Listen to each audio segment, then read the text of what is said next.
नमस्कार प्रिय दर्शकों, स्वागत है आप सभी का। और आज हमारी चर्चा भाग्य को लेकर होगी। कब होगा भाग्योदय? आज इस विषय को कुंडली में विस्तार पूर्वक समझेंगे। प्रिय दर्शकों, जन्म कुंडली अर्थात मनुष्य की पूरी जीवन की कहानी जिसमें छिपी हो। प्रिय दर्शकों, जन्म कुंडली में ग्रहों की स्थिति अच्छी होना तो आवश्यक है ही, साथ ही भाग्य से संबंधित ग्रहों का शुभ होना तथा उसकी दशा महादशा का सही समय पर व्यक्ति के जीवन में आना भी उतना ही आवश्यक होता है। अन्यथा कुंडली अच्छी होने पर भी यदि कार्य के उम्र में अर्थात जीवन के महत्वपूर्ण पलों में अकारक, अयोग कारक, शत्रु या नीच ग्रहों की दशा महादशा में ही बीते तो लाख परिश्रम के बावजूद भी उसका मनोअनुकूल मिल पाना असंभव है, यानी मनोअनुकूल परिणाम मिल पाना असंभव है। प्रिय दर्शकों, प्रत्येक व्यक्ति की कुंडली में नवम भाव भाग्य का भाव होता है। इसी भाव में जिस राशि का अधिपत्य होता है अर्थात इस भाव में जो राशि उपस्थित होती है उसके अनुसार एवं उसके स्वामी ग्रहों के अनुसार भाग्योदय का वर्ष तय किया जाता है। तो आइए एक उदाहरण से समझते हैं।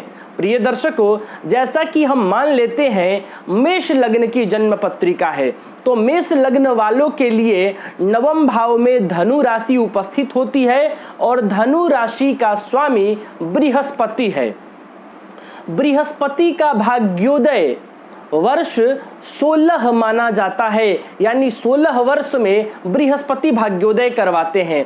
अर्थात व्यक्ति को पहला अवसर 16वें वर्ष में मिलेगा, उसके बाद क्रमशः 32वें, 48वें, 64वें आदि वर्ष में परिवर्तन अवश्य देखने को मिलेगा। इसके अलावा बृहस्पति की महादशा सहित हर महादशा में बृहस्पति का अंतर व प्रत्यंतर आदि दशाएं उसके जीवन के लिए शुभ फलों की प्राप्ति कराएगा। प्रिय दर्शकों, यदि देवगुरु बृहस्पति शुभ स्थिति में हो तो शुभता बढ़ेगी और यदि अशुभ अवस्था में हो तो बृहस्पति ग्रह का उपाय अवश्य कर लेना चाहिए। प्रिय दर्शकों, इस प्रकार प्रत्येक ग्रहानुसार भाग्योदय के वर्ष को समझिए। सूर्य 22वें वर्ष में भाग्योदय करवाते हैं, अर्थात भाग्य भाव में सिंह राशि उपस्थित होगी।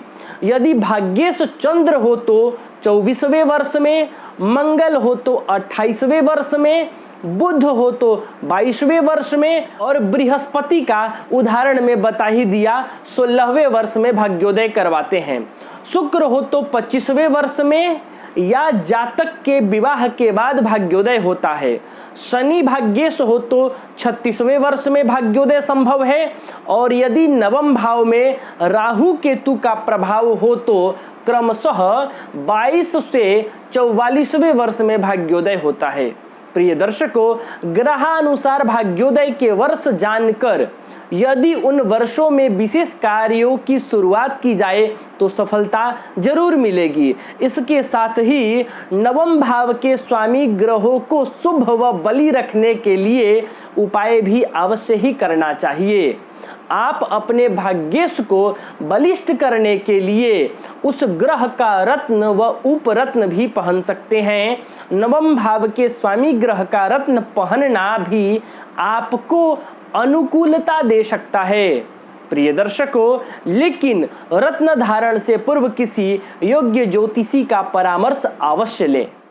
प्रिय दर्शकों, भाग्येश की दशा महादशा अंतरदशा व प्रत्यंतर दशा भी विशेष फलदायक होता है। इसीलिए संभव हो तो इन्हीं की समयावधि के अनुरूप अपनी तैयारी की रूपरेखा बनाएं, जिससे आपको अपने जीवन में विशेष लाभ प्राप्त हो सके। तो प्रिय दर्शकों, आज के लिए बस इतना ही। तब तक के लिए हमें अनुमति दीजिए। नमस्कार।